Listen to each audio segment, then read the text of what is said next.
사건 기사 중에서는 아마 이 사건이 오늘 제일 충격적일 거예요. 예. 네, 맞습니다. 크리스마스인 어제 새벽 3시 반쯤에요. 일단 60대 택시기사의 아들이 아버지가 6일째 들어오지 않고 있다라면서 실종 신고를 합니다.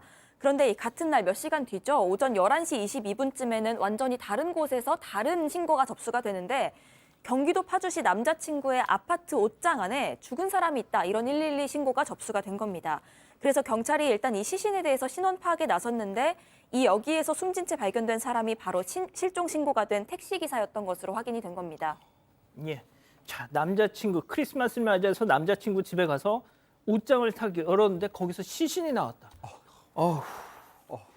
그 집주인의 신원은 확인이 됐습니까? 네, 확인됐습니다. 일산 백병원에서 이제 한 30대 남성이 있었는데 그 남성도 치료를 받다가 검거가 됐습니다.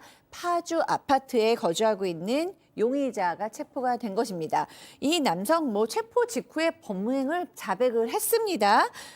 이 사건과는 별도로 손을 다쳐가지고 치료를 받고 있었고 그렇지만 치료를 받고 있기는 했지만 잡히자 마치 각오했다는 듯이 범행을 수수 자백했다고 합니다. 자, 30대 남성 집주인 그리고 이 남자친구 이 사람과 이 시신으로 발견된 택시기사 어떤 관계였던 건가요?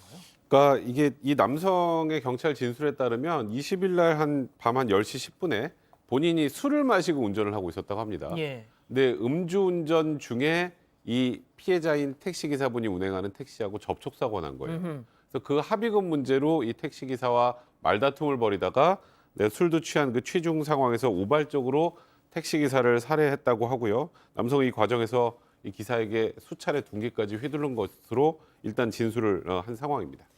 자, 그러면 여기서 오늘 첫 번째 사건 체크포인트 짚어보죠. 합의금을 준다고 집으로 유인했다라는 얘기죠, 이 기자? 네, 맞습니다. 방금 말씀해 주신 것과 마찬가지로 이 남성의 차량과 택시가 접촉사고가 났던 겁니다. 그런데 이 남성이 술을 마신 상태였기 때문에 택시기사에게 이건 음주사고다. 그렇기 때문에 경찰을 부르지 않아준다면 합의금과 수리비 등을 충분히 주겠다라고 얘기를 했다는 겁니다. 예. 그러면서 다만 지금은 돈이 없기 때문에 집에 같이 가서 돈을 찾아서 지급하겠다. 이렇게 얘기를 하고 파주시에 있는 집으로 데려왔다는 건데요. 예. 이들은 각자 택시 그리고 자신의 차량을 이용해서 이 남성의 파주시 자택으로 이동을 했습니다. 그리고 집안에서 기사와 얘기를 하다가 시비가 붙었고 이 홧김에 둔기로 살해한 뒤에 옷장을 시신에 숨겼다. 이렇게 남성이 진술하고 있습니다.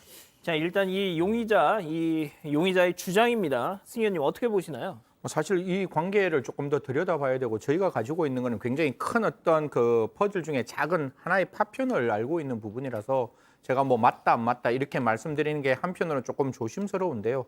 사실 물론 접촉사고가 빵 나면 그 접촉사고 났는 상대방이 음주를 했는 상황에서 내가 지금 돈이 없고 경찰 부르면 이거 보험 처리도 하나도 안 되니까 그 부분에 대해서 현금을 드리겠다라고 해서 사실 지금 사고 나는 장소하고 파주까지 각자의 자동차를 타고 갔다라고 하는데 그러면 보통 같은 경우에는 제가 봤을 때는 집 바깥에 기다리고 집 안에서 돈을 가지고 나오는 걸 해서 바깥에서 확인을 했어야 되는데 방 안까지 어떤 형태이든지 유도를 했다라고 보이는 부분이 있다면 그 부분에 대해서 계획성을 좀 살펴봐야 되지 않느냐. 지금은 당사자의 주장만 있으니까요. 언제나 경찰은 당사자의 주장을 넘어 증거를 확인하셔야 됩니다. 어떻게 어떻게 범행을 했는지 범행의 동기가 뭔지 이런 것들을 조금 더 살펴봐야 되지 않을까 그렇게 생각합니다.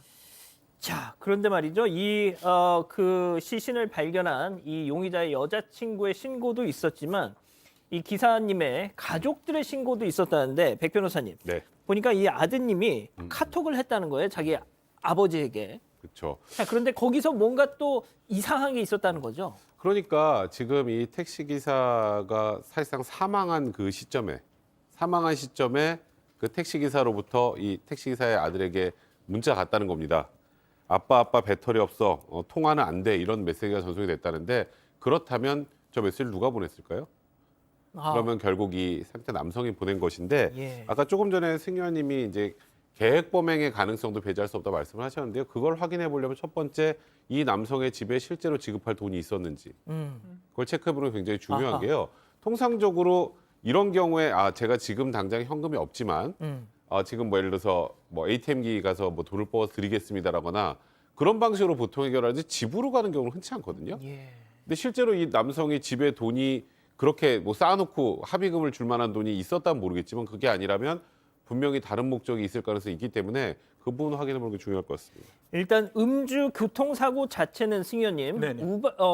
뭐 예상하지 않은 정말 그런 상황이었을지 모르겠지만 이후에 범행을 해 나가는 이 과정은 딱 보면 이 사람의 주장을 봐도 계획 범행이에요. 뭐 사실 저는 범행 후의 정황이 너무 이렇게 경악스러운 게 지금 시청자 여러분께 다 확인을 드리겠지만 사망을 하고 난 다음에 그것도 동기로 사실 이 부분도 좀 저희들이 살펴봐야 돼. 동기를 미리 그 집안에 있는 동기 중에 어떠한 동기를 가지고 어떻게 피해자에 공격했는지 저희들은 알 수 없기 때문에 그런 부분하고 저는 백 변호사님 말씀대로 아니 계좌이체하는 게 일반적이지 저런 형태로 간다는 건 조금 다른 어떤 그 합의금의 지급 방식이라서요. 그런 부분이 있고 사실 그 뒤에 이 택시 그러니까 범행 후의 정황이에요. 이게 계획 범행인지는 모르겠지만 범행 후에 어떤 일을 했는가 하면 주차장에 세워둔 자동차를 다른 장소로 옮기고 블랙박스에 있는 내용을 다 삭제를 했거든요. 그러면 범행 후에는 분명히 이 범죄를 은폐하기 위한 적극적인 행동이 있었다. 그래서